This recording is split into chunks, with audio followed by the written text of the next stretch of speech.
You update your own Marshall record book. How did that come about? The record keeping and the numbers part of the broadcast is something that, well, number one, I'm not a huge numbers and stats guy compared to some broadcasters. But when records are broken, when major milestones are passed, that is something that's not only important, but it's going to be of interest to pretty much anybody listening in.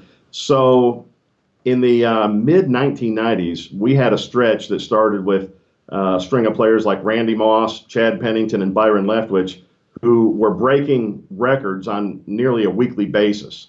And so I needed to organize myself in order to be ready to hit on all those things when they happen. And the way I found to do it was that I created my own record book. So I have right there on one page in front of me, for instance, the passing records.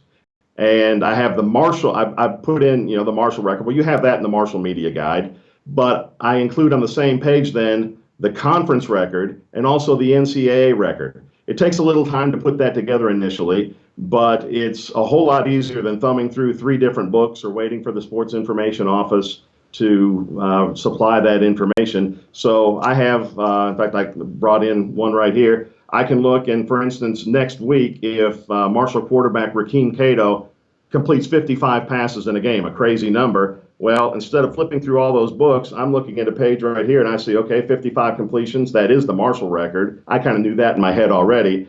It's one away from the Conference USA record. Case Keenum of Houston completed 56 in a game in 2009. Where does it stand in the NCAA charts? It is tied for third all time behind Andy Schmidt from Eastern Michigan and Case Keenum, and then tied with Rusty LaRue from Wake Forest and Drew Brees at Purdue. So one page, I can flip to it and get all that information instead of having to take the time to look through a whole lot of different sources. Sure.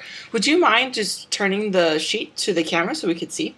Sure, no problem. Not sure if you can catch in on everything, but I go through, like right here, the top line is most passes attempted, and I'll have the Marshall record, the Conference USA record, the NCAA record, and then at the bottom of the page, for instance, again, passes completed. I have like the top 10 at Marshall and maybe the top 5 from Conference USA, and here are the top 5, 6, 7 in the NCAA record. So you can easily look and see just where you fall on all those charts.